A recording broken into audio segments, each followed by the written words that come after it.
All right, I'll go ahead and call the meeting to order. If you'll stand and join me in the Pledge of Allegiance. I pledge allegiance To the flag of the United States of America and to the republic for which it stands, one nation, under God, indivisible, with liberty and justice for all. Denise, would you read the mission statement? USD 393 will prepare its students mentally, socially, and physically to live successfully in a modern society. Thanks. Approval of the agenda for the regular meeting. We have 3 additions. A, Will Fish is 1112 ELA hire, and B, resignation Angie Elliott, middle school ELA, and C, Chris DeLay, resignation from high school English. I think that's it. Is that right? I move we approve the agenda. I'll second. It's been moved and seconded to approve the agenda with the changes. All in favor, raise your right hand. Motion carries. Approval of financial reports. One thing I'll point out on there is the fact that we do have, and there is the fee for basically your, or it's basically for the person that helps figure out all of our, and manage the bids for abatement. So that's his fee in there of $8,000.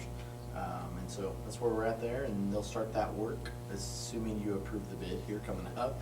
But they will start that work then June 6th, actually.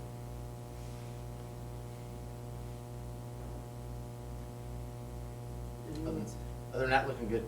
questions, Margie? I move we approve the financial report. I'll second. It's been moved and seconded to approve the financial reports. All in favor, raise your right hand. Motion carries. Consent agenda. A, approval of the minutes from the April meeting and the special meeting. B, approval of the 2022 graduates. C, approval of iServe contract for 1 month until the end of June 2022.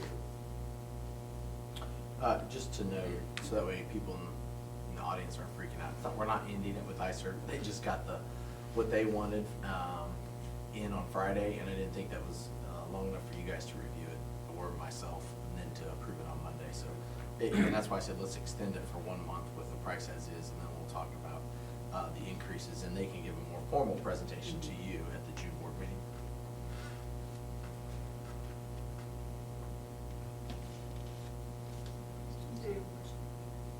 I'll make a motion to approve the consent agenda as presented. I'll second. It's been moved and seconded to approve the consent agenda. All in favor, raise your right hand. Motion carries. Reports, Mr. Coe. So in there are several items. One of the things I want to emphasize tonight is to talk about the fact that next year you will have no free lunches. For the last 2 years, our families have had the opportunity to have breakfast and lunch paid for through the COVID Relief Fund, and so that is going to change. And I say that just because it's a part of the Farm Bill. It was not added to it this year. I do think it will be something that we need to be aware of. I think we'll see some outstanding debt go up. I think it's really going to hurt those that are just on the reduced, or those that are almost reduced and are still full pay. It's going to cost you about $1,000 if you eat breakfast and lunch here every single day, 174 days out of the year next year. That's cheaper than any other place you go if you eat breakfast and lunch. Don't get me wrong, and it is quality food and nourishing. I mean, you're going to get a good meal.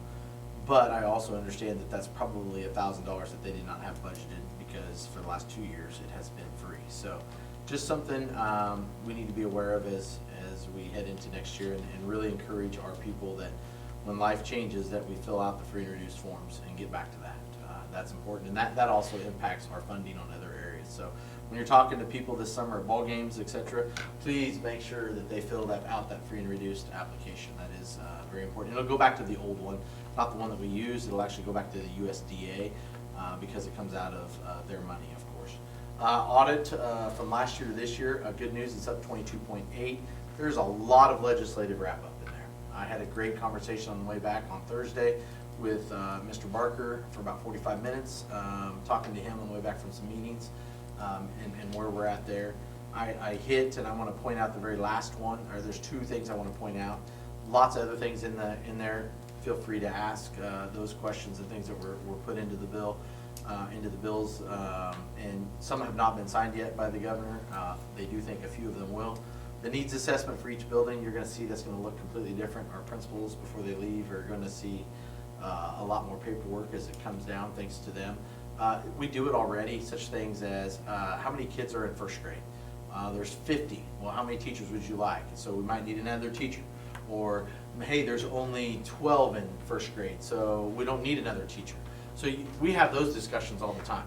But imagine Wichita, imagine Kansas City metro area, imagine, I think they said 96 buildings in one of the districts. And so as you start trying to figure out staffing, they're having those discussions, but they want a more formalized process, and they want to be able to see it, and it has to be posted to your website, of course. Our website's going to have more and more stuff posted to it, and that's just for transparency, and I think we do a great job locally.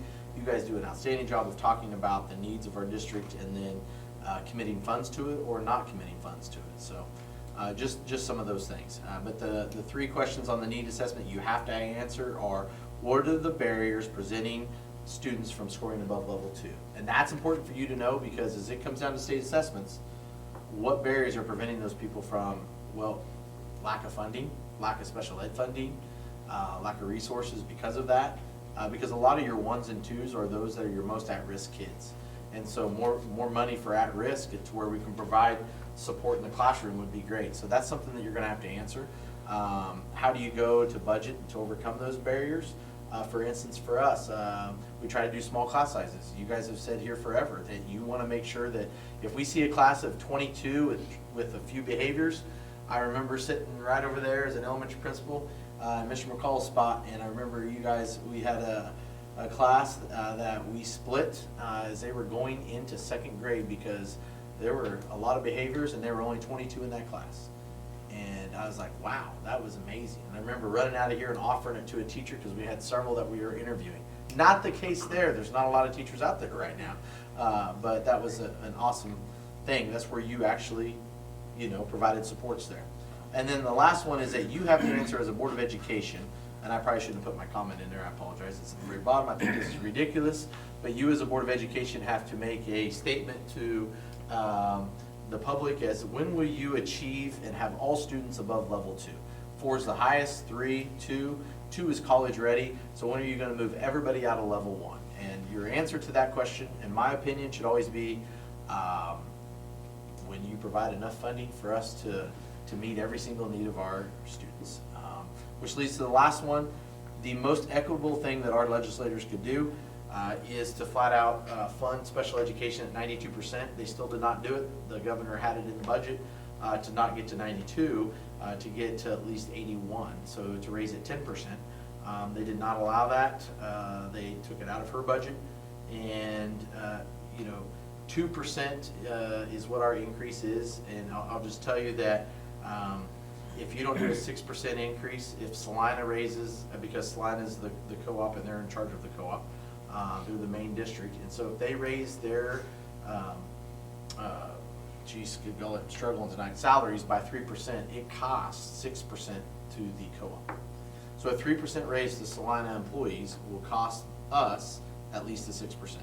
Well, we're only going up 2% next year in local assessments. We're going to budget 6% anyways for the rainy day fund, because the rainy day is coming, and we need to be ready for that. And with funding 21% below statute, that gap's going to continue to. And the reason why we're not is because we're not fully staffed. We're understaffed at the co-op right now, so that's where we're at. Any other questions on that? Those are the things I wanted to hit on. So, Mr. McCall?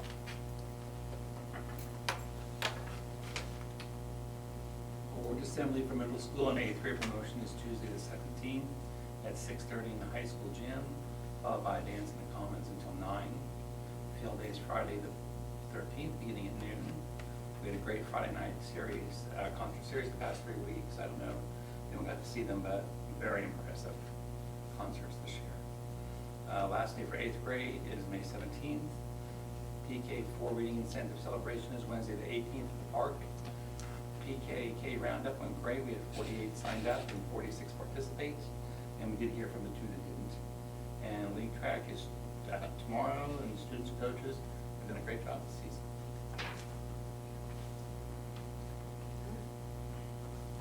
Mr. Owen?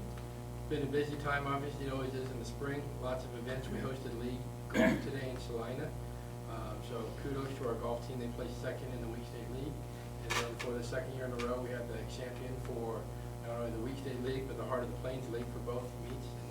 And Spencer Cope won that again for the second year in a row. So kudos to them. Big thanks to many of you, as well as the community and some teachers. And it's such a all-encompassing deal to host a track meet, and we hosted 2 of them now, and we did it for the first time, so kudos to everyone. I want a big shout out to everyone for all their help. That was awesome to be able to host those on our track. Driver's Ed, we were able to secure someone for Driver's Ed. It's going to be a little different times with their schedule, but June 27th through July 8th will be Driver's Ed. We have 24 kids signed up, and so we're excited for that. Can I interrupt 1 second? Go. That is hard to find right now. I mean, extremely hard. I hope our people, and I know I've said this to you, but I hope everybody else understands that you're paying $500-600 to go to a driving school in some cases. And then for us to secure one and find one was not the easiest thing. Had one, and then health took a turn on the one, and so we found a second one. It's getting harder and harder to secure this. It's not a benefit that very many school districts provide. Sorry. I just had to give it a shot, because that's really, really, I don't think people realize how hard it was to get somebody. It was difficult this year especially. Graduation is going to be this Saturday, 11 in the high school gym. We'd love to have as many of you guys present. If you can make it, just let me know, sometime after the meeting, so I can make sure I put your name and add you for the script and everything. Other than that, end of the year, we're just busy trying to finish everything up, and student of the month for May is Tatum Anderson.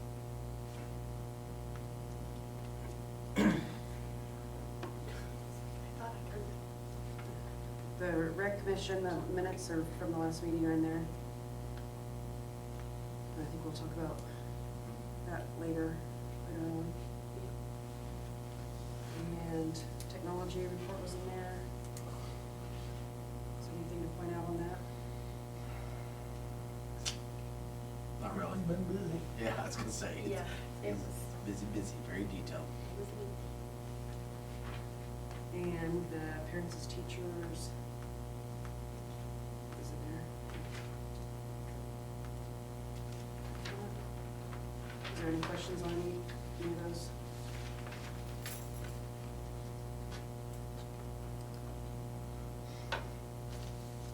Yeah, parents, teachers. I move we approve the reports as presented. I'll second. It's been moved and seconded to approve the reports as presented. All in favor, raise your right hand. Motion carries. Discussion on student requests from last month.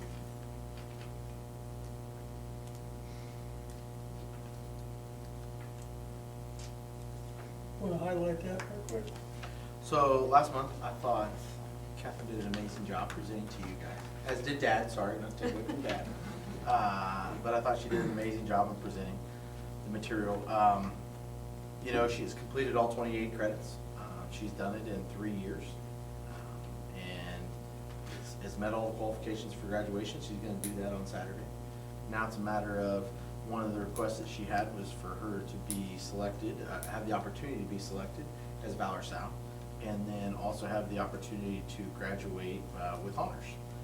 And our honors began at, Mr. Owen, help me, we talked about this, 3.5, I believe, with honors as high as 4.0. Yeah, I can go back and look. Yeah, I think that's right. So, and what we mean by honors means you'll see chords wrapped around them, and each chord stands for a different honor, and depending upon your GPA. And that's based upon 7 semesters of classroom work in high school.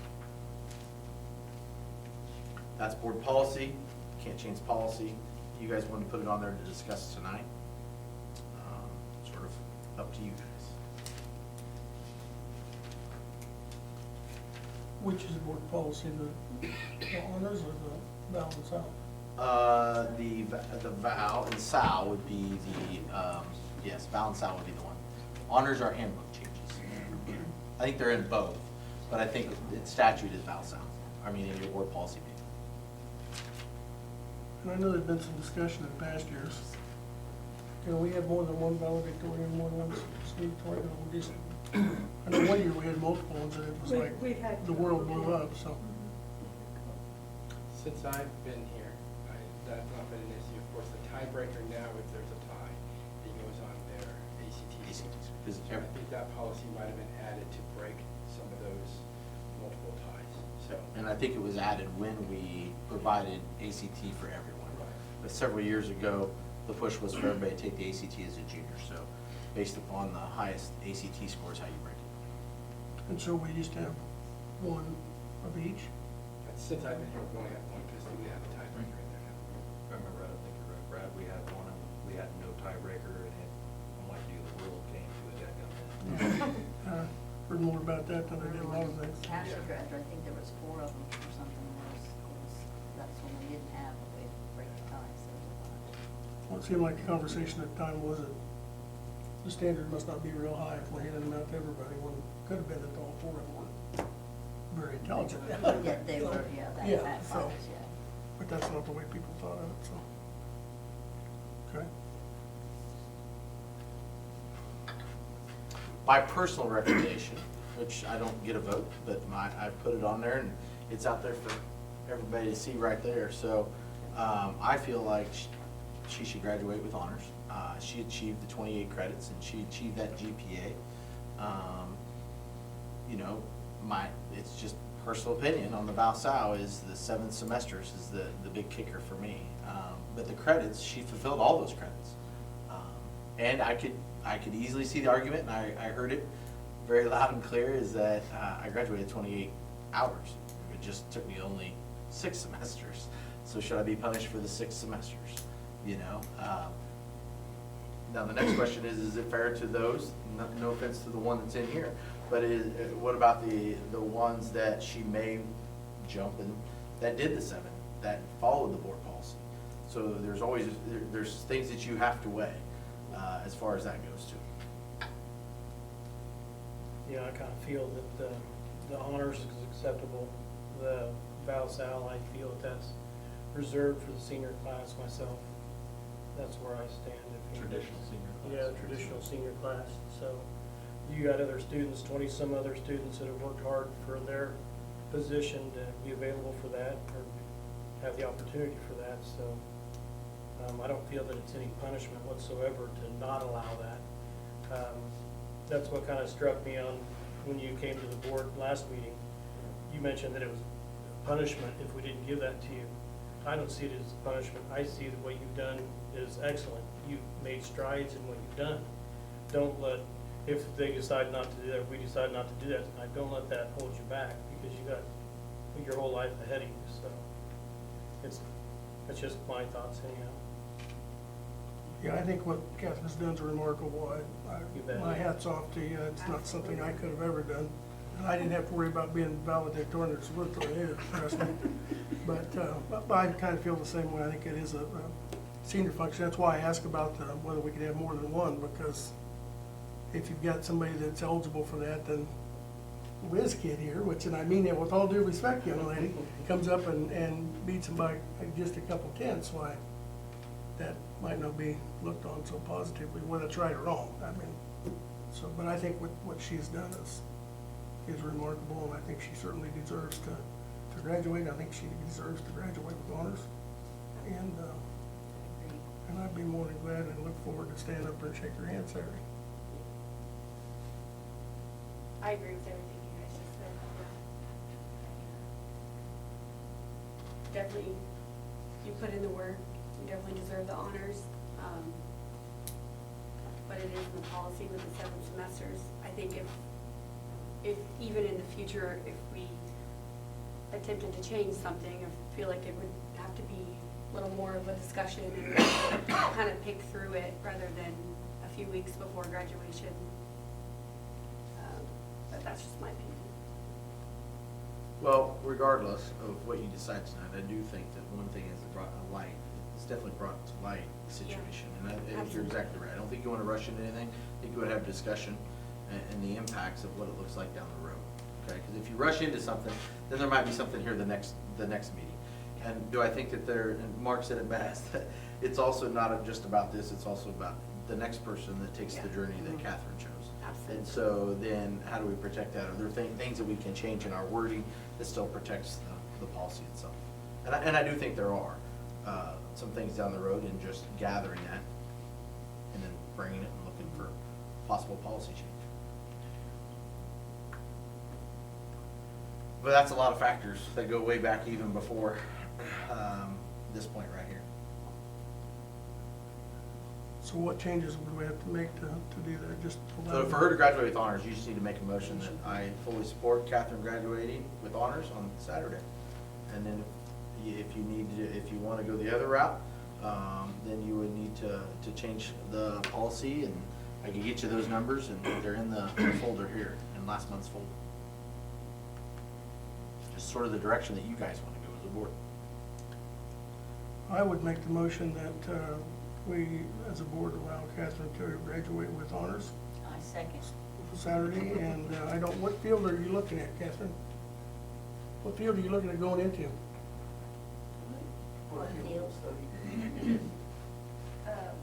Electrical engineering. Okay, I look forward to seeing great things in the newspaper and on the national media in the future that she has accomplished, and looking back and seeing that smiling face, so. Absolutely. All right, it's been moved and seconded to allow Catherine Ford to graduate with honors on Saturday. All in favor, raise your right hand. Motion carries.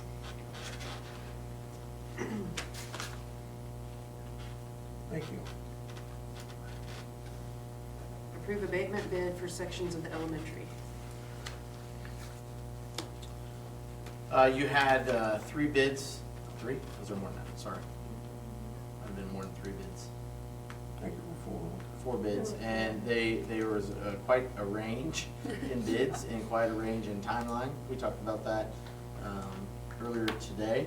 The cheapest bid was $38,000 done in 20 days, and they would be starting, it says June 1st, but I know that we talked to them. If you approve that bid, they were talking coming in on June 6th, which is a Monday.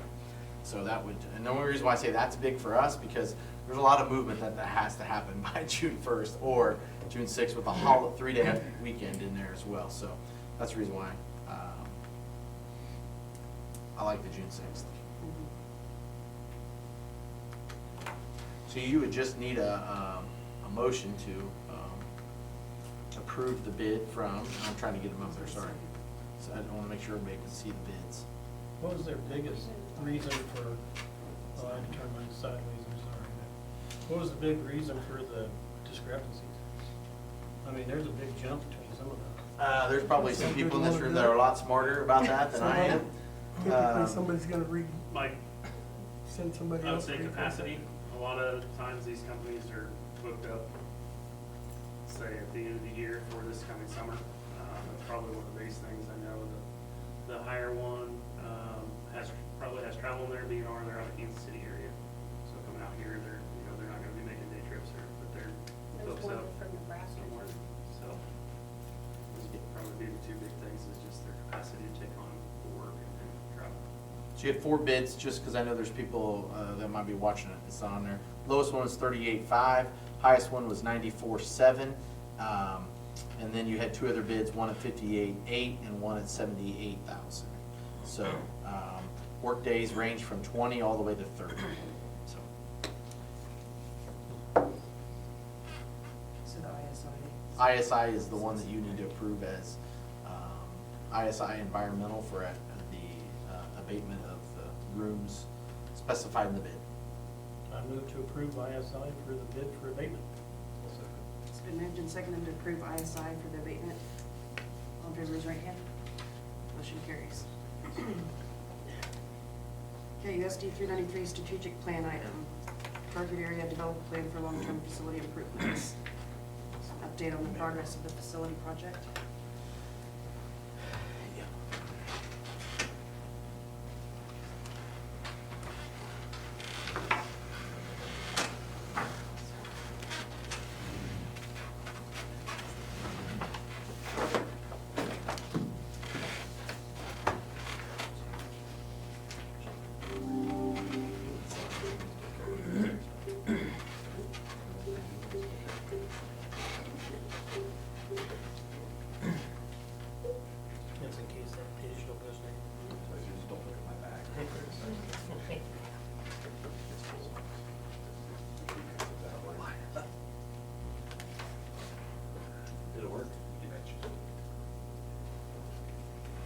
Booking earlier.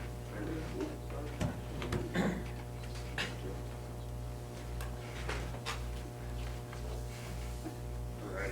Evening, Mike with McCown Board of Construction. I think Eric's been here before, and I'm here at HDK. Kind of run through our guarantee maximum price. This project went out to bid.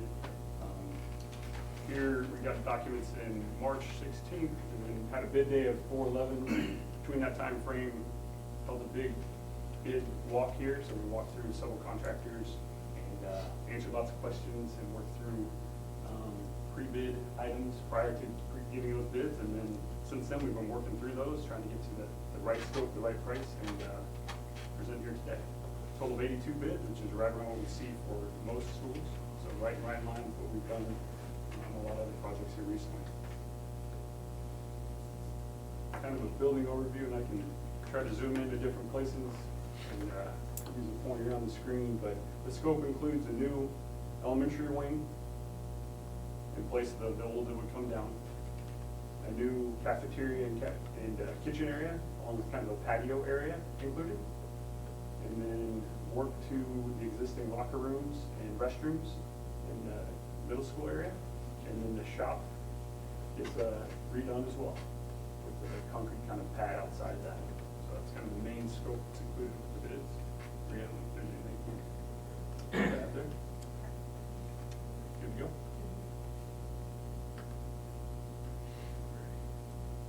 So, kind of some history on kind of what the market's done since you guys voted yes on your bond. So back in 2021, around the June timeframe is when you would have locked in kind of that value that you were going for in that November bond amount. Kind of see that market went up, kind of took a dip, and then November it passed, almost not quite back down to where it was, but we've seen it definitely spike up since then. And this just kind of gives some perspective on where the market's at since you kind of said, here's the amount we're going to go for, here's the scope we're shooting for. Went up, shot a dip, and then obviously we've been kind of chasing escalation ever since, unfortunately, like the rest of the world. So just some perspective on kind of the history there. Yeah, so what's included with what we're presenting tonight? So the construction cost on what Mike showed you there that was highlighted, that cost that's included in the GMP is that $7,878,991. The other part of that gets you to that $10,372,000 are all the additional costs. So you have design, consultant fees in there, you have your furniture, fixtures, and equipment. So we like to think is, if you take that building, turn it upside down and you shake it, it's anything that's not secured that's included in the construction cost. So your tables, your chairs, your trash cans, things like that are what that furnitures, fixtures, and equipment are. Also testing, IT equipment, and abatement that you just all approved just before this presentation. So those two costs combined make up that total project cost. They had an initial project budget that you all decided on in June. Hey, let's move forward and get this on the general election ballot for November was $8,820,000. So that leaves us with an overage, as you can see on the screen, that $1,552,445. So that's a very big number to swallow. We've had a lot of discussions leading up to this presentation. Last Wednesday, we met for just over 2 hours with the building committee. Prior to that, I think we met with Justin and HGK with Maria for about another hour and a half. So been a lot of conversations leading up to this, as well as a couple of different estimates. So alternates that are included in that construction costs are that patio area that we touched on out front. So that'd be on your west side when you pull in, that nice little seating area, concrete paving. The picnic tables, those would be in that FF&E budget that we touched on. Cafeteria additional size increase. So if you remember back to the board meeting in spring break, there was a lot of discussion on, do we look at squeezing that cafeteria? Do we cut some square footage out of that to save some cost potentially? Let's talk about, well, if you do that, you're never going to be able to build that again. It's always going to be small, and you're probably going to wish that you would have built it. So at the end of the day, when we ran the numbers working with Maria and her team, the juice, it wasn't worth the squeeze. So it just made sense to keep that size in there and get you that bigger size of that cafeteria. The other thing was the restrooms and locker room ADA upgrades. We knew a lot of work needed to be done there. So alternates that are not included here. So parking lot concrete paving is not included right now, it's just gravel. However, the curb, gutter, and the approaches coming off of the street are included. So that at a later time, you could go back, remove some of that gravel, and you could either place paving or place asphalt. Something that the group debated on quite a bit on Wednesday. The other thing that is not included right now is the South Gym HVAC in that existing middle school gym. And then the shop addition, the additional square footage. So right now, currently, the shop gets an entire renovation. So new overhead doors, new windows, but it's just in the existing footprint. We are placing a new concrete pad outside so that the students have a nice solid place to work. They're not in the mud or on gravel if it's rained. So right now, that is what is not included there. And the shop will include new entry, new bathroom. Yep, Okay. sorry, new bathroom, new electrical upgrades. That So actually, oh, Is the Go ahead. pad that you're proposing, would that be the same size if we decide to put a building out there as originally planned? so it is a little bit skinnier so that you could come back in and add the footings and the structure, and then you just place a couple of ribbon strips on either side of it. So Right. yep, But the inside we've talked would about be, that. yeah. Right, Yep, right. Yep. So that way, So you're not tearing it out and then starting over. Right. Yep. Yep. So, I think there's else in that. So tonight, bringing this to you all for, approval or deliberation is, by approving it, what that would release you is lock in those steel prices. Same with getting roofing materials coming, mechanical equipment, electrical equipment. As you're all aware, and it's not just the construction industry that's being impacted by procurement times and lead times of all the materials. So it's you take a wood door, for example, we used to be able to get in 6 to 8 weeks, and that has increased to probably 16 to 20, and it's probably gonna continue to go. So this just helps get us in that queue, get things locked in. The other thing, you all just approved that remediation work in the existing elementary school. It's the 3 classrooms and then the office space. That would start in June, and that would allow us to come in and build our temporary egress to make sure we can get kids, faculty, staff to the existing cafeteria in elementary school and then back into the junior, senior high school. That would start July timeframe, as you can see there, construction start in July of this year. And then anticipated substantial completion date in December of 2023. So the goal is would start this year in July and then be ready to go by the time August of 2023 rolls around for school. So the classrooms are up and running. We just have to move you out of the round pod into the new, then demo the round pod, build the parking lot, playground. So is that, any questions there on the schedule? Does that all make sense? I don't have any questions on this. it looks good now. It'll look good. Any other questions? No, it's lots of information. And I guess I forgot to mention, in that master budget, I was referencing that 10 million, that should all be in the packet that you all have in front of you, of what all those costs entail.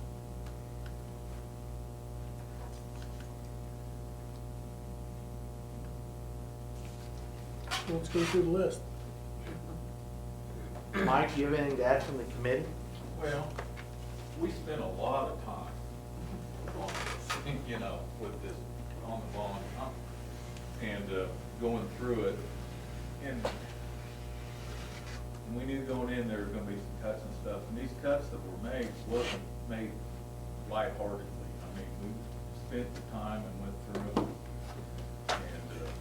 and I'm excited about it. I hate that we get to do cuts, but that's life, so.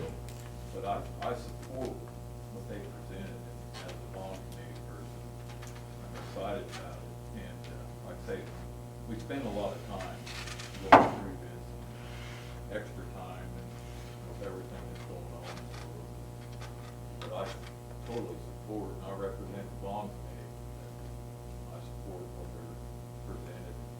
I hope you all do too. Do you have any questions for me? I really appreciate you and that whole group. I mean, from the very beginning, it hasn't let up and helped. I appreciate being part of it, so thank you. No great big donations or anything like that? Well, I've been trying to get the lottery. I keep telling them, You know, "Oh, it's yeah." just not working. You didn't pick the right horse on Saturday. If you picked the right horse, you would be We good. had Powerball numbers and we had 5 numbers and all the Powerball numbers was 22, so it wasn't 22. So I wouldn't get a guy fixed. We're trying, I mean, we're trying. But no, but I appreciate what Gown and HDK has done. They've really spent a lot of extra time because of the situation. And Mr. Cope, I mean, he's probably pulled some of his hair out. He may be a Got little. grayer. He may Not much be a pull little out. grayer there on the Yeah. side, I think. But no, I think this is it, you know, I really support it. Well, we appreciate everything. Bree, what else? It's not an easy thing to look at these numbers today and make these decisions. It wasn't easy for the committee, and we've been fighting this all the way through, continually doing a design, pricing it, revising it, pricing it, and, there's some things we changed and then changed back. It ended up being more cost-effective a different way, and so it's really, we've worked together to come up with the best option. Has everybody had a chance to look at the cost options? I haven't. I think you should go through them myself. So anything in red is something that we made a change, and that's a deduction?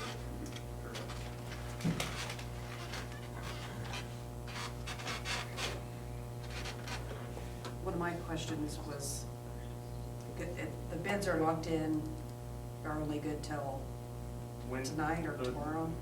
Wednesday-ish, there's some that we've been having conversations with, knowing that we were coming to present Mhm. tonight, to just trying to get them to bear with us, but yeah, the bids are good for 30 days, and that 30 days is. So we're down is to coming what? up. Right. So you're deducting red, you're deducting them entirely then? That line item's going away? No, Or getting not reduced, necessarily, depending on what it was, yeah. or a different option. If it was, If there's an if X, approved, and it, yeah. and so if it's there's an okay. X beside it to the right, there's an approved column. Right. So that, yes, that is, the committee decided and went through that and said, hey, we can live without this, whether it's, depending on what that scope was, maybe that scope got reduced a little bit, like you take the shop renovation, for example, is instead of doing the addition as well for the additional square footage, is let's just focus on renovating the existing shop. Utilizing the space we have in a better way, making it more efficient. And I've told them this many times, the pad out behind it, but there's no pad right now. Like, they pull stuff out and it's on gravel. I mean, there's no place, you guys all know that. If you could pull stuff outside on a day like today, you could get a lot of work done out on the slab. And so that's the reason why pouring that pad is important for the shop, for example. Right now, they got a trailer in there. If you were trying to walk into that shop right now, you can't even move in that shop. Another feature on that shop is there's an overhead door between the classroom and the shop, that they can open that up and use that space better between both of them.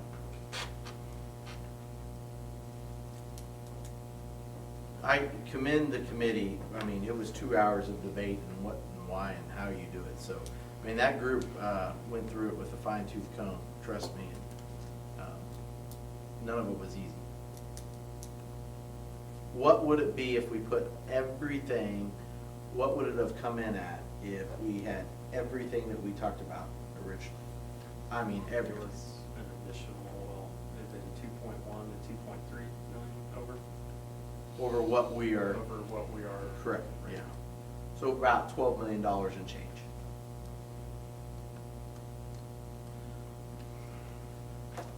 Well, at least the things that we took out, or most of them, like the shop, like Wade said, we can, that's still in the plan, or the parking lot, to be able to do something with that. Whereas like the cafeteria, but you can't, I mean, you're, Yeah. And we just save a little money with the abatement unless there's more to come. We got the whole rest of the school. Never mind. I was trying to be a little bright light. Sorry. Never mind. I'm afraid it's not Right high out. enough. It's just two rooms. But, so let's go back and look at some things that That's figured in there. are positive, and the positives are like, so for instance, you look at Mark's technology report, and you're like, man, that's really, really long.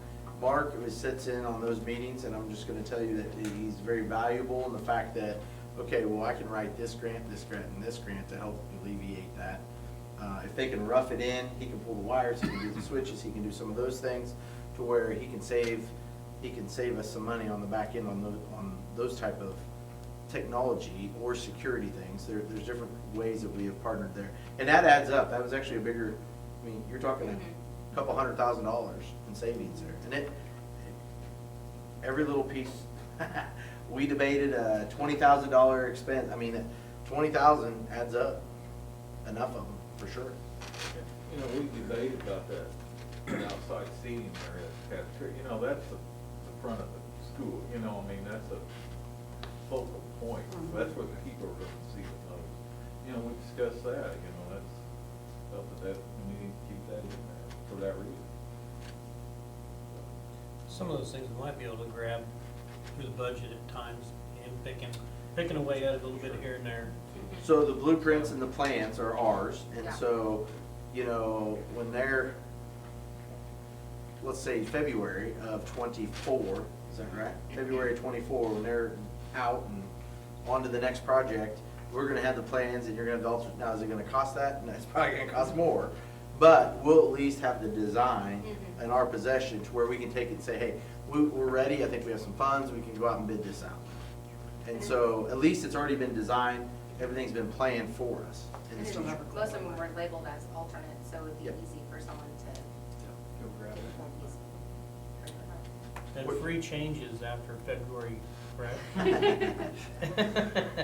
And then your contingency fund, you may address the contingency. Yeah, so in that master budget, you'll see there's an owner's contingency that we're like, for you all to carry just for those unknowns. So, perfect example, let's say we go start digging footings and we hit an underground tank that nobody knew was there.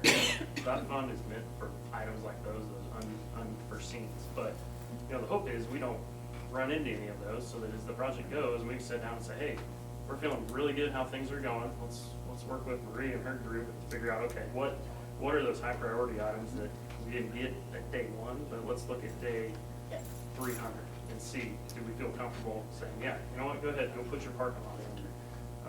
Start working on the HVAC for the gym, so. So that might be something the focus group might want to kind of get in their head ahead of Yep, time. exactly. And have that ready to go with if that arises. Right, correct. Awesome. And you guys provide updates on the usage of those Yeah, contingency yeah, funds we along the way, so. create basically a contingency tracker log that shows, here's where you started, here's any items that have come up, and here's where you're sitting. So if they approve tonight, you might explain with the GMP and what they're approving. Does that mean that it will not go higher than the amount that they pay tonight, approved tonight? Based on the scope of the drawings right now, that's correct. Okay. I just think, not just for the 7 board members here that are raising their hand, but also for those that might be watching on YouTube. Yeah, the documents that were bid out, 82 bids support that, to all the subcontractors. If the scope changes for whatever reason, then it could elevate or change, could decrease as well. But based off the scope that was bid, that's the maximum price.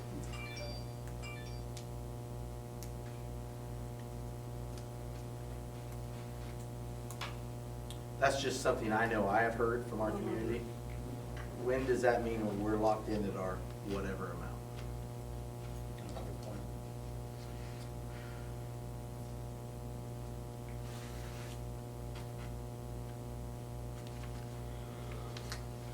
Any other questions? You had brought me up to speed, thank you. Well, the sad reality is if we don't approve it tonight, It It's would just go up gonna be a another big- 5% by the time we get around to it again. Well, that being said, I move to approve. I second. Well, Okay. Well, yeah. So I'd make the motion to accept the guaranteed maximum price for USD 393 Solomon Schools additions and renovations from McCown & Gordon Construction for $7,878,991. Was that your motion? that was my I motion. think that was right, yeah. I couldn't find it on the paper, I was gonna read it. That's what I was looking for, too. Yeah, I couldn't Yeah, find it, it so I was- was. It's in the PowerPoint presentation. Do we need to add the second part to that motion to There's allow that the second. building committee to alternative use? I think you want two motions on that. Two separate? Yep. Okay, Yep. okay, let's do the first one. I'll second. So it's been moved and seconded to accept the guaranteed maximum price. All in favor, raise your right hand. Motion carries. I'd like to make the motion to allow the USD 393 building committee to choose alternatives and unit prices up to the maximum master budget value of 10.372 million and change as well. I'll say. Discussion first, real quick, just clarification on what you're approving, so that way everybody knows what you're approving there. So instead of you guys all having to convene every single time, correct me if I'm wrong, then that way, the bond committee can meet and we can get it organized, and you're granting approval up to that amount.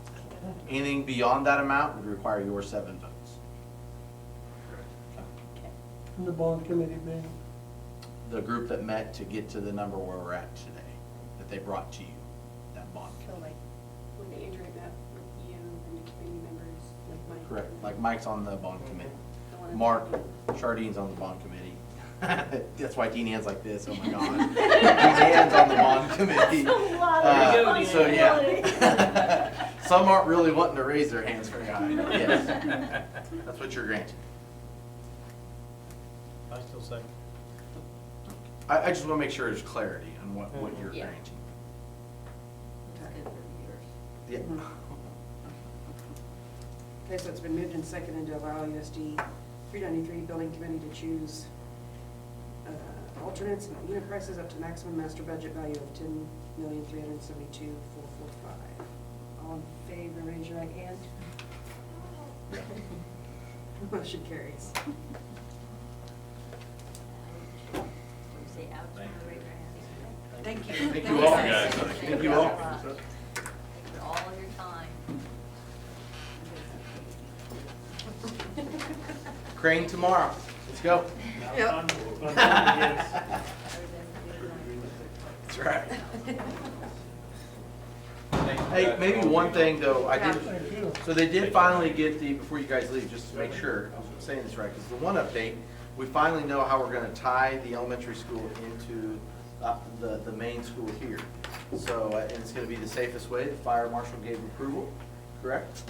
Well, we have initial, Ah, darn fire marshal, I'm sorry, I misspoke. but yes. Good luck. Do you want me to explain it? Yeah, explain it to him, yeah, because I think it's important. So originally, if you remember, if you were here back in March, I showed where we're cutting that piece of the pie out of the existing elementary school, so we can build a new building, have kind of essentially an egress tunnel going right through the middle of the construction site. So you got 2 classrooms being built over here, and then the rest of it over here. So went back and looked at it, worked with Lewis from HGK, and shot him a new diagram to actually go more to the west, come out one of the existing classrooms, and then come in through the band room, removing some brick and window and adding an egress door there. Fire room. Or, I'm sorry. You're fine. fire room.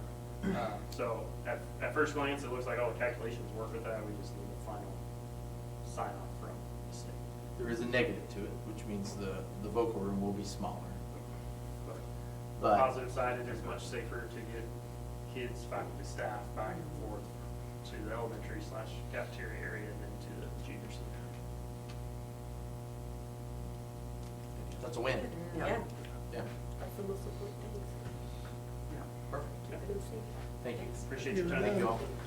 Thank you. Thank you. Safe drive back. Hang in there, Mike. I got enough board meeting Monday. 10% decrease in electric prices. Yeah. I'll put that in my agenda. Good. All right. Thank you. Thank you. Thanks. Okay. Daycare update? So I had the opportunity to meet with Wildcat Construction, the county, as well as another school district that's going to be entertaining it and looking at it. Got some initial drawings and some cost estimates on it. And then on Wednesday of this week, we were going to sit down with Community Foundation and talk about how much they might be willing to support us along with the county, and then be able to come back with you. I'm liking it. I'm going to tell you that we're going to be if you decide to move forward with it, you won't even be the first one in our league to do that this year. There's already another one that's already doing it and opening it up next year. Center's doing the exact same thing, and they're going to have a full daycare on site next year. So when you're hearing it, and you might be out and about it as we end the year, and you've got junior high track tomorrow and high school track on Thursday, and so I know that's an excitement and a buzz for them, and I know recruiting teachers was a lot better. I know that the other school, I don't know if I should share or not, but the other school, they went a different direction, and I think it would depend upon how the meeting comes on Wednesday. I think now the next step is, if we're headed in the right direction, is to say, hey, if you would like to secure 5 spots in the daycare, it's going to cost you this much. So if an employer wants to do that. Now, we don't have a lot of employers. The other one has a lot more employers. And so just ask employers if it's hard to find employees. And if daycare is an issue. We've had that debate in our office just this last week. It's Monday. But last week about, we had daycare that closed in Salina. Well, now we've got people that are they gave their 2 weeks, and now they're having to stay home. It's a real problem, and it will continue to be a problem.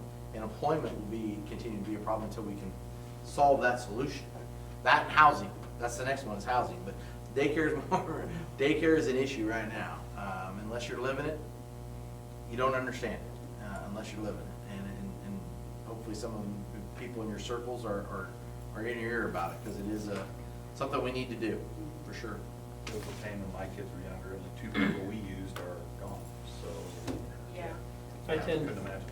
to think that this is probably something that's gonna start happening more often. We're gonna see more schools doing the same thing, providing that. I think it's gonna be a positive.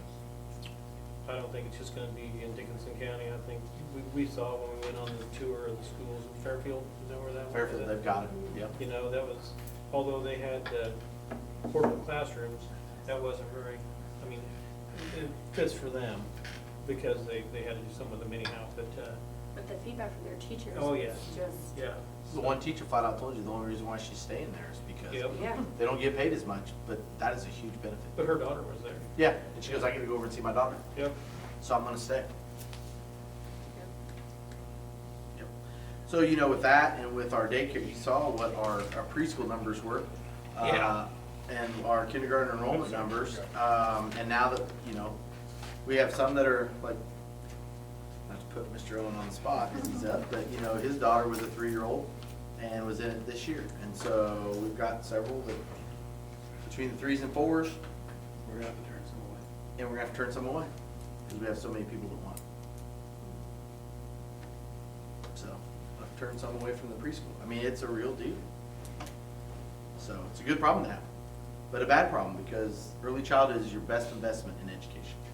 Is it too early to tell what having our pre-K and community preschool stuff, what impacts that may have had on our kids that are coming up through first, second, third grade? Or I know you can probably see some difference one way or the other as they get into kindergarten, whether they're prepared or not, and I know third grade's kind of a milestone when you do testing and stuff. 4th grade is the first class to go through the all-day daycare, or preschool, sorry, all-day preschool. 4th grade this year? 4th grade this year.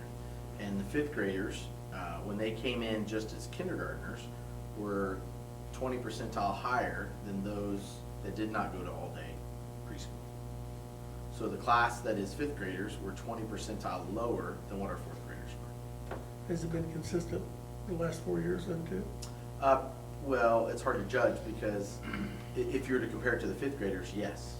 If you were to compare it to the class in front, no. Well, it's hard to compare it to the class. You know what I mean? in front. Because they had the same training. Right, But if right. you compare, if you always go back to that 5th But they've grade been at class, least then as good as the yes. 4th grade class, Well, they're better than what the 5th grade class. That's probably the best way to say it, because you have the formal all-day preschool, they're all scoring better as kindergarten than the fifth graders were in kindergarten. That makes sense? It makes total sense. So Yep. theoretically, and I hate that D word, daycare, it's more like we talked about, early childhood development.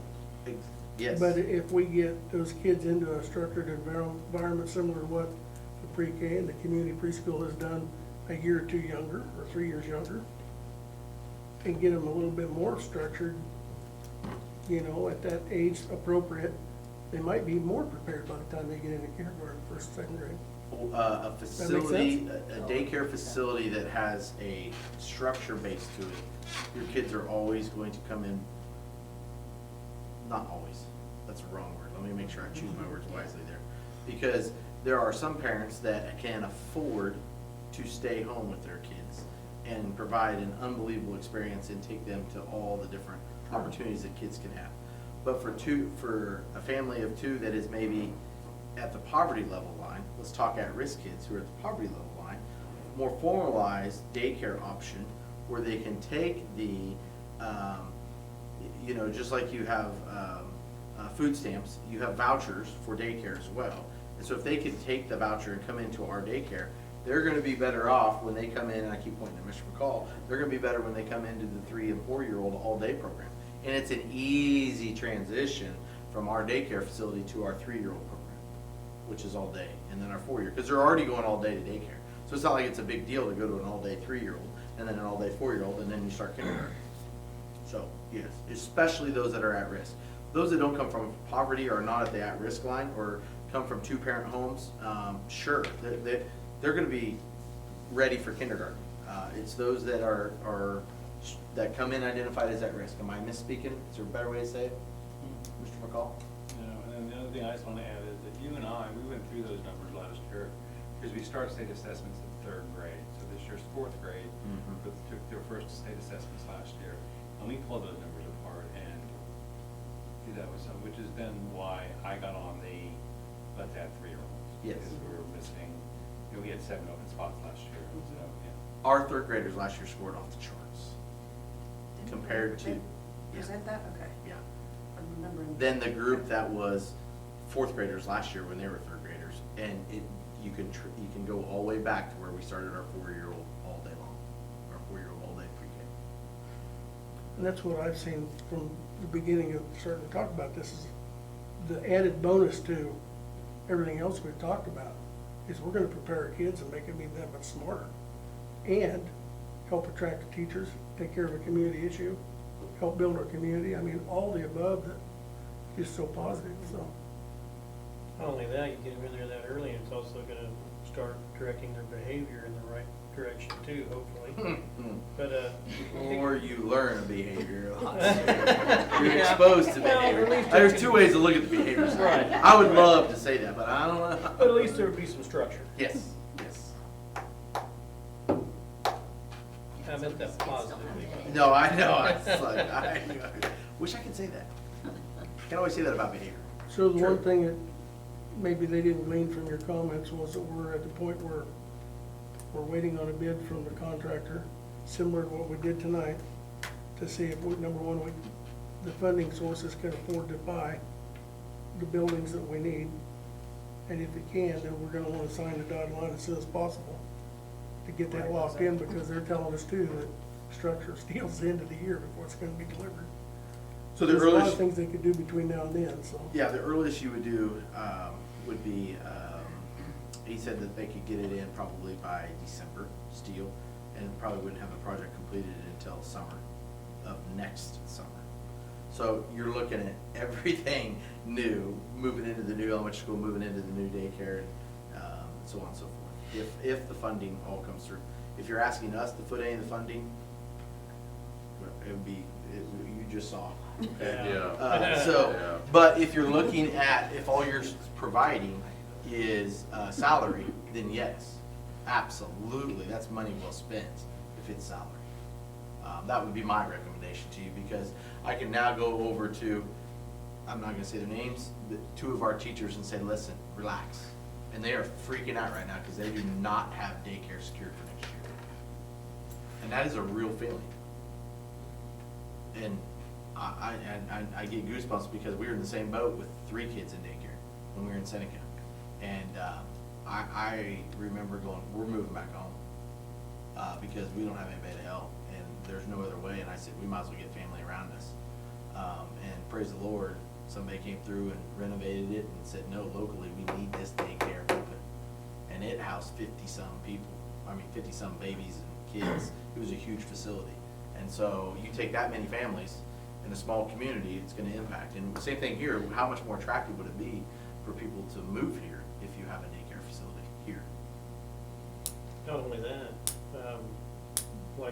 for my instance, Addison comes down and stays with us, and we drop her off in the morning because her parents are at work by 7 in the morning. Tate goes to work at 6 in the morning. She can't be dropped off out here at 7, so she just spends the night with us. Now, is that gonna be an option too of kids like that that are already in school that could be dropped off somewhere, babysat or not, or? Probably not, Yeah. yeah. Summertime could be, it just depends upon. But you typically have an earlier start and later. Yeah, so your finish. daycare for your birth right now, what we have structured is 3 beds, 3 cribs, whatever you want to say, because once you get above a certain threshold, then it's more staffing, okay? And so it's 3, and the facility right now could go up to 22, expandable to 35, I believe, and that we said, yeah, 35-ish could be expanded to that in the facility that we have. So, we would love to fill that with 35 babies. That's more than I little thought. ones. That's great. You know what I mean? Perfect. I know the other school, seriously, they're going straight to the bank and they're going straight to a couple other construction companies and saying, hey, a hospital, and saying, if you want so many slots, here's the slots. If you want to secure them, this is what it's going to cost you. And I want to pay for 5 slots of my employees to make sure I have a spot in that daycare. So then as I go out and recruit, I can say, I've got funding provided. Whether or not that company provides it and pays for the daycare, that's up to them. But I have 5 spots secured because I am guaranteeing that I'm going to pay for it. So if Susie moves away and is no longer employed, I'm still paying that. So it's a guaranteed revenue source. Not bad, we just don't have the revenue source here. Unless they were to tell us that we don't need that slot for the next 6 months, then we can fill it. Sure. And whoever fills it will pay and they don't have to pay, but, yeah. So there's some ways that you make sure that you're guaranteed that income. And I can think of a few. I'm sure Solomon Corp would have some of their people that would want some daycare. You know, Howling machine. Howling machine. I know us. Ooh, I'm telling you, what a great recruiting tool. That's even without giving a discount. That's just to have it on your site. So, anyway. Okay. We'll fill you in June. Hope for good news on Wednesday. All right, approve the 2022-23 lunch prices. They're in there, going up 10 cents. I was wrong. We're not gonna approve it tonight, but your OPA bid, just so you know, your OPA bid, it went out to bid. Everything went out to bid. Jeez, everything went out to bid. It only went up 3%. That's not bad. It only went up 3%. I miscalculated it the other day, so that's not bad. We're right on track, and things look good. But you can't approve that bid until June. That's what's in the So it's an easy. RFP. Yep. So this should be an easy Wish the one. next one would go like fast. Yeah. So you need to approve the lunch prices. Somebody needs to make that motion. And that's still, Going up a dime. what? It's going up a dime. price And we're is still gonna not the go lowest, and we're still not the around highest this? in the area. Sorry, I should have said that. I move to approve the new lunch prices that's for 22-23 school Yep. year. Second. It's been moved and seconded to approve the 2022 and to 23 lunch prices. All in favor, raise your hand. Motion carries. Update on meeting with the city recreation and the board. Take it and run, Rob. Well, so it was a interesting meeting, to say the least, between all of the parties that were there. Kyle, the president of the rec commission, basically kind of gave his thoughts as to what he would like to see in the future as far as the rec commission and the rec programs within the city.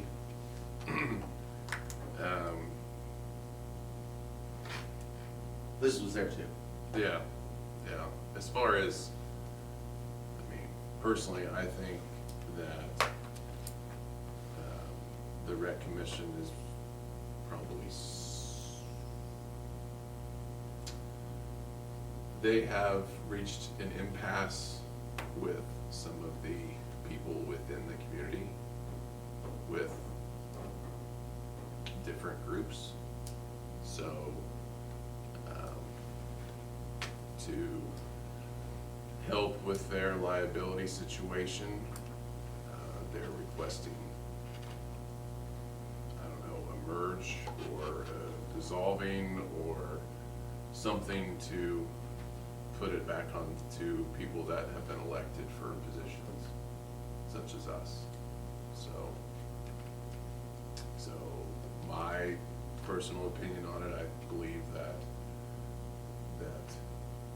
the rec commission as it is right now would be more of like a subcommittee for the district board.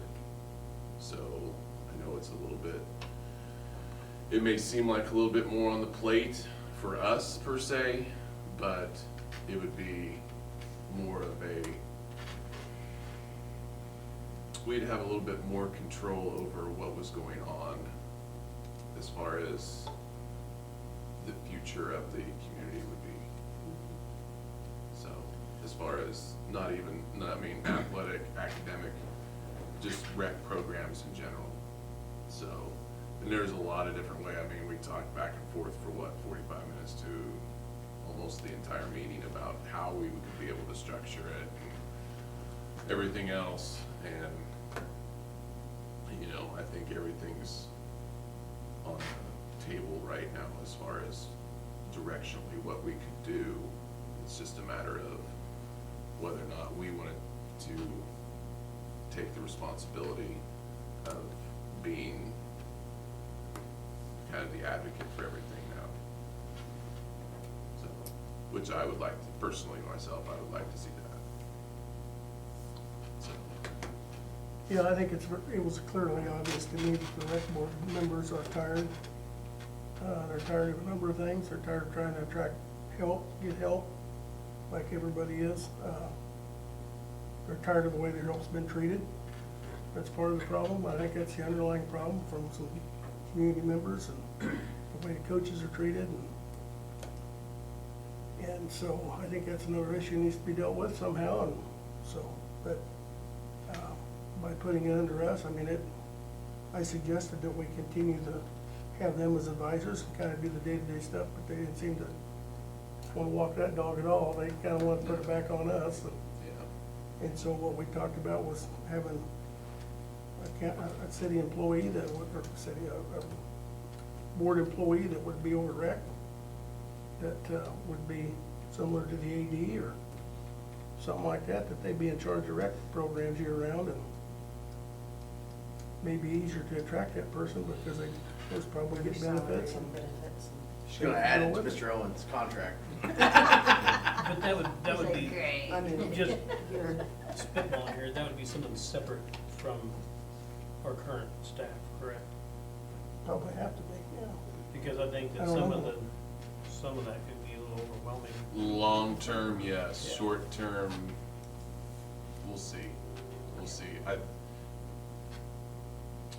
At this point, for 22-23, we might have to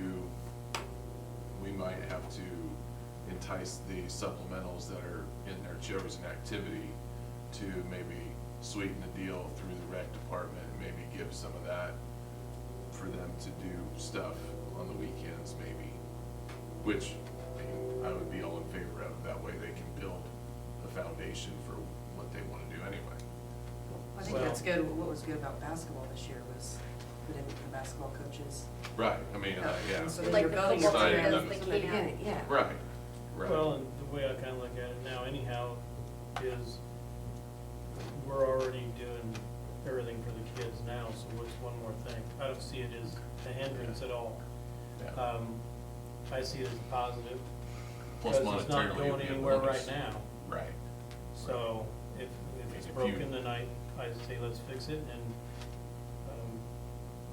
I'm open to you doing some more research What did the city, and tell us what we need to do.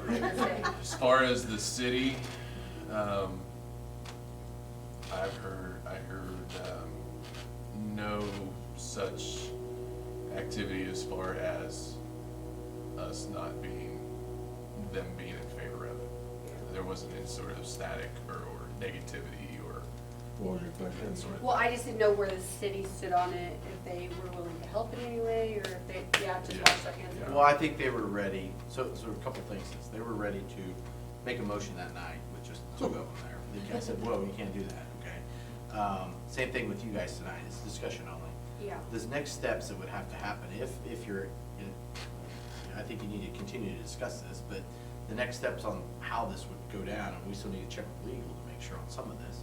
As I visited with their board tonight, they need to formally come here, and if you guys are interested, and come here and present to you guys and say, here's what we want to do. They also need to go to the city, and then we're not quite sure if it has to go to a vote to state statute if it requires it in the organizational part. I don't personally think it needs to, but it may, and I think that's something we'll get KSB lawyers involved in the next few days. If you guys were interested in that, before going down that road, we need to make sure on that one. And then as far as Rob's alluded to, as far as what do we look at for staffing wise, at this stage in the game, I think you're exactly right. I think you hodgepodge it until you can figure it out. That guy right over there, I joked and said it on purpose for a reason, and he knows it. Mr. Owen, he knows that would not be the case. We need to get him out of that role as athletic director. Not that he's doing a bad job. He's doing an unbelievable job. But, and I don't want to put words in his mouth, but we hired him to be our instructional leader. And I think he would also tell you that that's hard to do when you're canceling 15 basketball games because of snow and then rescheduling and then trying to find a D team because we've got, 80 kids out for, we have 30 kids out for junior high basketball. And we have a league that only has, we don't even have a B team in some of them. So he's trying to find games so that way, going back to what the issue is and why they're bringing it to you, this is not just a rec issue.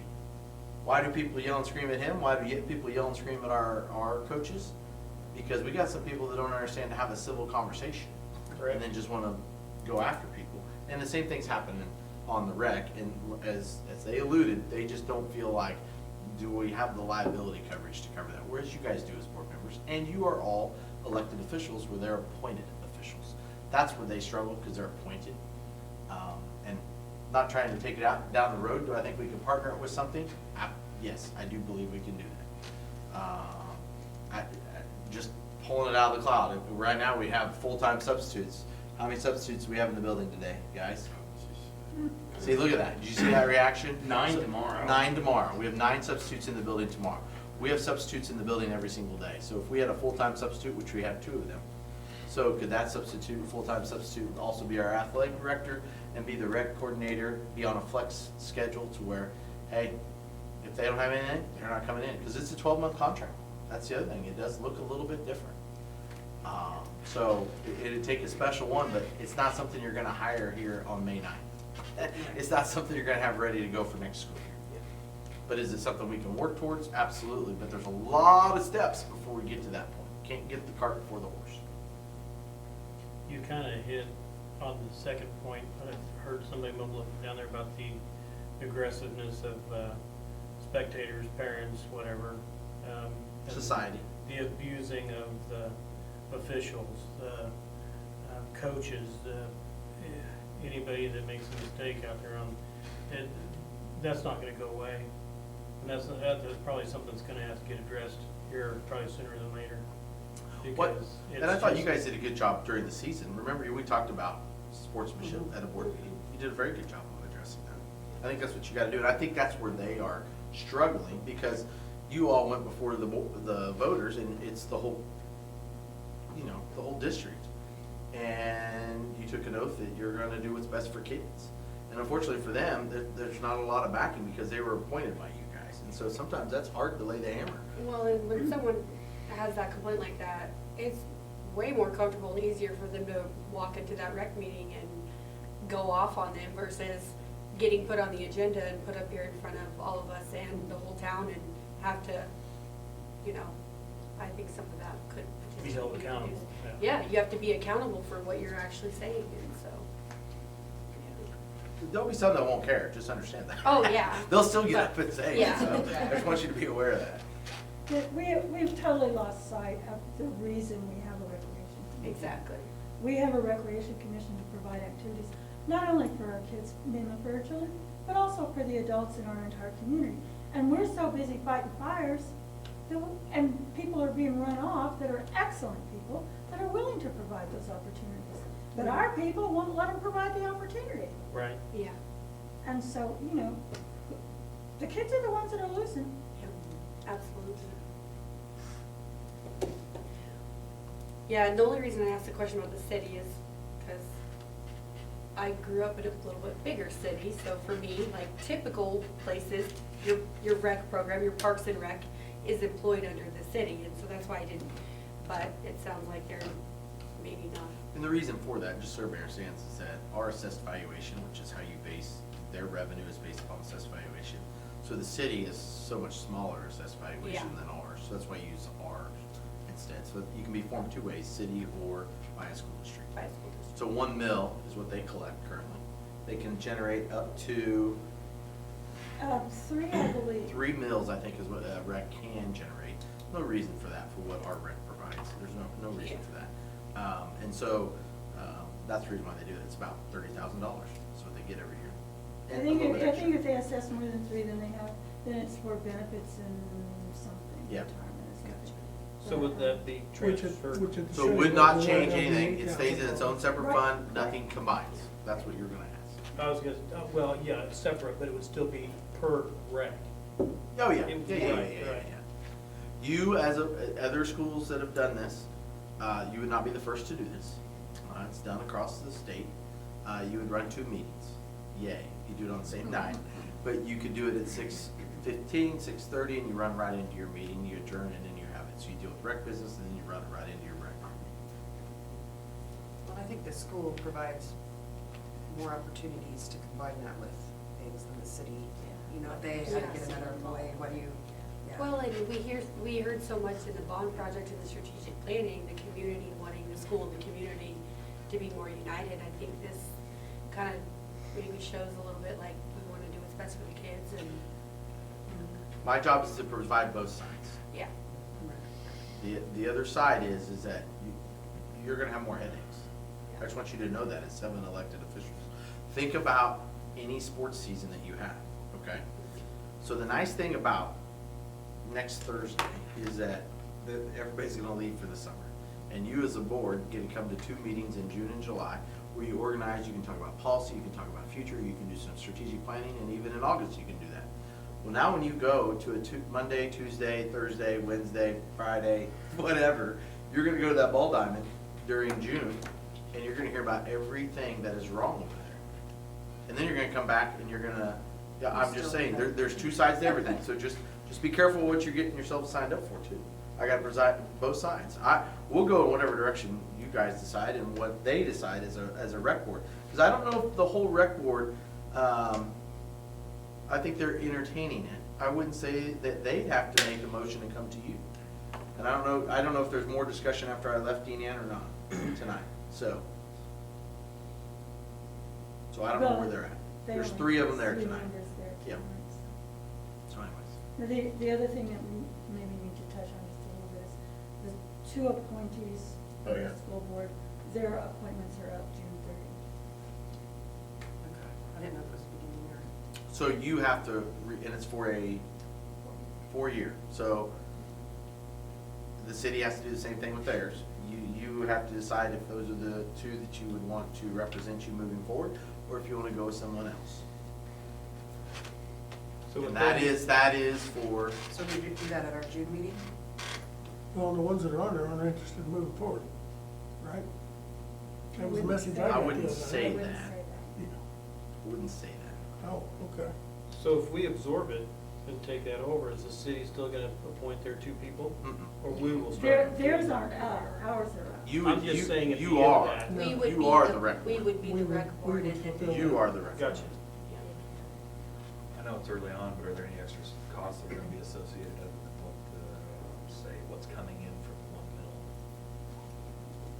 mil? No, the only cost you would have is the benefits. You know, you were gonna provide, and so that is gonna be an added. We already provided, so there's 2 ways to look at it. Are we gonna pay for it, or is the rec gonna help pay for that? You know what I'm saying? The school already has insurance over there anyhow. Well, they're already on our insurance policy Mhm. anyways, because it's our grounds, our property. They don't own anything. They don't, Right. yes, they do, they own a gator, I can give you my. That's what they do. They own the That's gator. not the school's The gator, it's the rec's they own the gator. So that's the thing that they own. We would And get ball equipment. salary and benefits of Yeah, wherever we, yeah, whoever you hire, salary and benefits, that's only added cost. But could that go back to the 1 mil? Yeah. Would the 1 mil be enough to cover that type of position? Cor- I mean, Well, I- but if we're it's doing it with Combine, somebody you'd have to that's, combine it'd it be with somebody. combined, like if they work for the school and part of their job was that. Rough figures, I don't know, what did we talked, this was brought up the other night, you're making me They've got stretch. about $16,000 that they're budgeting currently for salary and Okay. benefits right now. Right. So if you took 16,000, Mr. Owen is not making $16,000 to be your athletic director, but you are paying him salary in his time, so it's not just that. You said that, though. So like a lot of times, if you did that, roughly every hour that a teacher teaches is about $5,000. That's rough, okay? And so it's 8 hours in a day, $5,000, $40,000, look at it that way. So if I provide a teacher, you're saying that you're dedicating a certain portion amount of time to Mr. Owen, and you're paying that as part of that. In addition to, I think it's around $5,000 for supplemental, means the duties outside of the day. That's not enough, just FYI. We're gonna talk about that later in negotiations and making some of those adjustments. So if you figure we pay 6, they've got 16, now we're up to 22, and most times in schools you give about 2 or 3 hours, so it's about another $15,000. So, you know, you're up to 38, so you're pretty close to a beginning teacher's salary, okay? So there might be a little bit extra, it's probably gonna be somebody who's making 45, would be my guess. And that was the discussion, 45. And the longer you're here, you're gonna make more, of course, but that's probably what that position is, with flexibility. I know there's a lot of time they put in over there. Well, that's why I said there's a lot of flexibility. Right. Yeah, you're gonna have to give us some flexibility on that. That, I wanna emphasize, is not something, if they come next week or next month to you as a board and you say, let's go, that's, as Rob said, you're gonna have to piecemeal this together for a while until we get into our hiring season. But that's what they're doing right now, and I think that's their struggles, they're just piecemealing it. That board was never intended, as Kyle said it, and Natalie and Kelly were shaking their heads, and they agree, that was never intended to be a working board, meaning that to do everything. That's why it's supposed to be to where you hire. We're not gonna ask you guys to go and fix the volleyball net as the board members here. You hire people to fix the volleyball net, or the basketball goal, or whatever. And that board is doing those things right now. And some people are upset because they're outsourcing some of them and paying money for it. But they're appointed, they're not paid.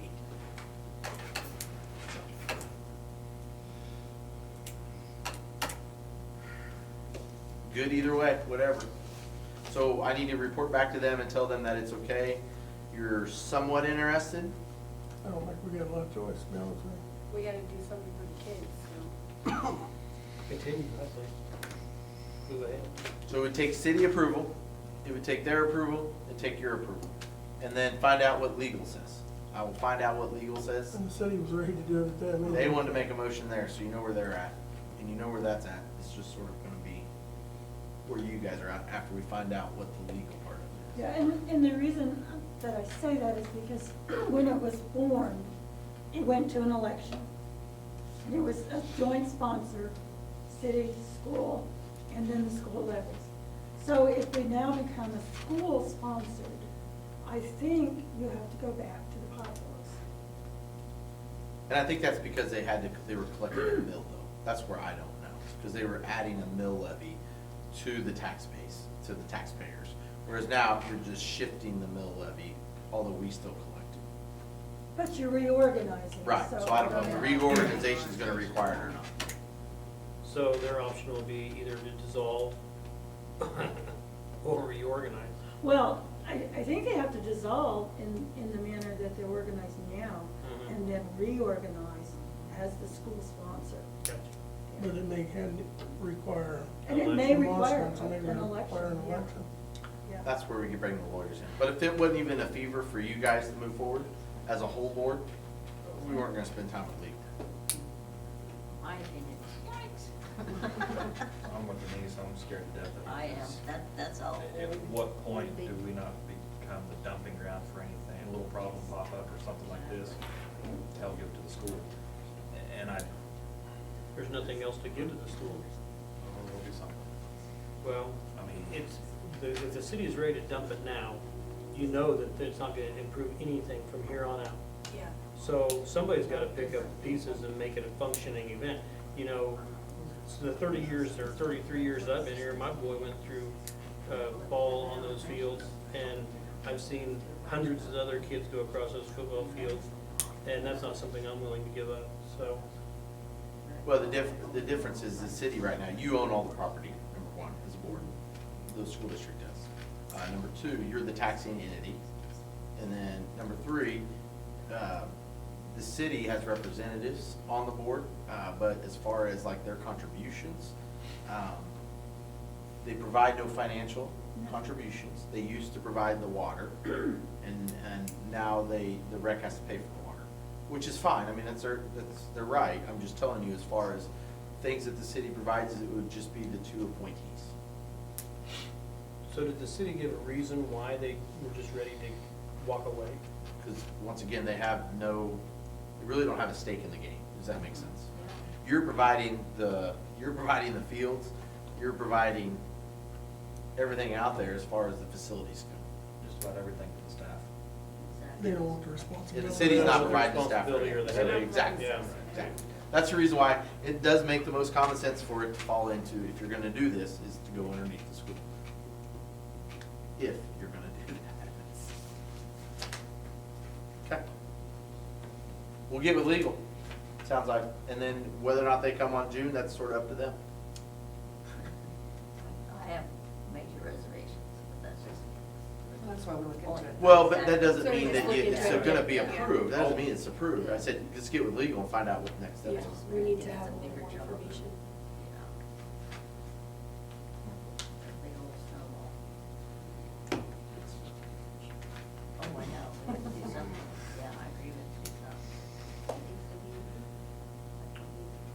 you, Is this job easy? It's easier than running a rack, I think. I've been on both. Brad and I have been on both of them now. Have you? It's the same thing. It's just to do it in this venue, in this arena, is going to be a lot more structured than doing it in the arena by the railroad tracks. So that's, you can reshuffle the deck if you want, but it's gonna be the same problems. Well, that sounds, So- I mean, the way you put it like that sounds good. Like I said, maybe I'm just nervous because thinking about all the things that they do, but I forget we wouldn't have to do all of those things. We just have to. Well, one of the good things that you hire people. Yeah. And get out of the way, That's what and I'm you don't saying. micromanage as a board. You get out of the way and you hire the people to do the job. And as you guys say all the time, if they're not doing their job, then I'm gonna fire them, you know what I mean? And number two, you always, that thing that you got, that I guess their board talked about, was the fact that you guys get the opportunity to be formally trained as a board. I don't know if there's really a place to go be formally trained as a rec board, you know, maybe there is, I don't Yeah, we know. can hire But I'm just out. saying, that's not really our board, that our rec board doesn't necessarily do that. That That was brought up at the You meeting. have so much more We find the support, people. Yeah. No, so much more no. support than they have. They have no It support. does make sense. Yeah. Yeah. We don't, Yeah. or take somebody. And it's to the point now, I mean, where it's just like, I can tether it to the daycare situation.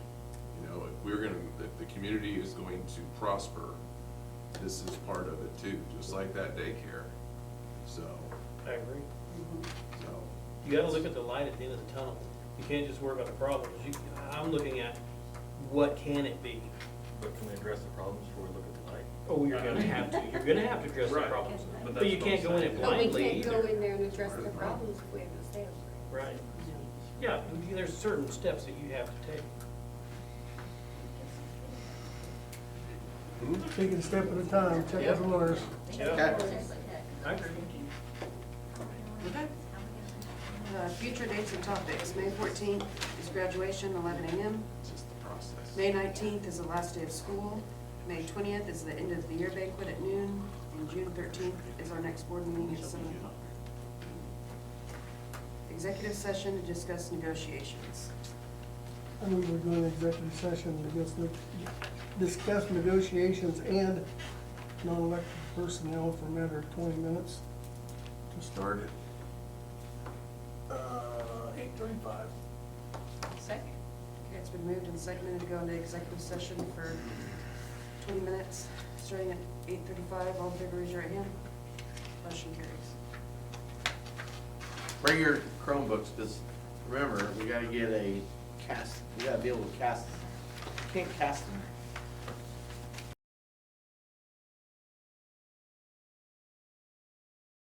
There's not a lot of motions, it's just, It's just one push, but I mean, there's a lot of I'll them. find out. okay. No, it's just, well, I thought you there's, said motions. What- sorry, just a lot of, I meant to say, names, I missed. No, just the one. And then I write All right, we're back from executive session. Human resource items, 1, employment offers. A, supplemental list as presented. B, certified and classified list as presented.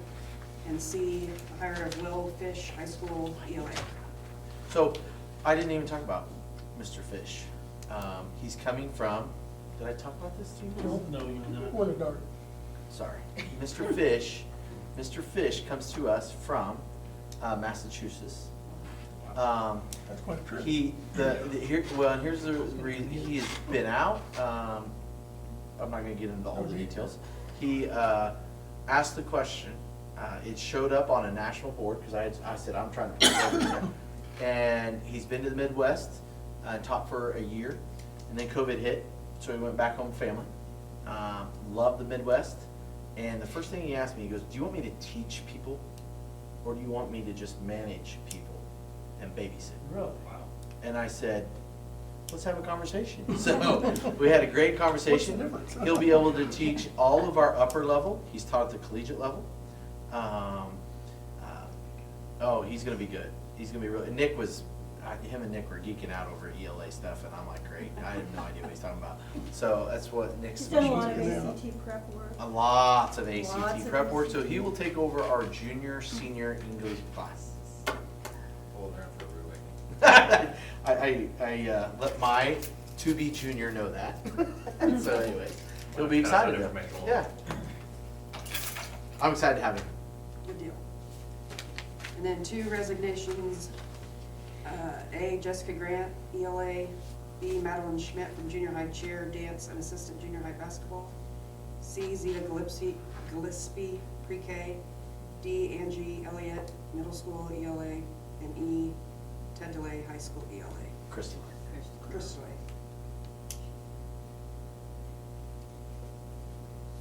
I move the above. A second. It's been moved and seconded to approve the human resource items. All in favor, raise your right hand. Motion carries. I did not agree with that. You opposed? Do you oppose? I do, Justin? because of that. Okay.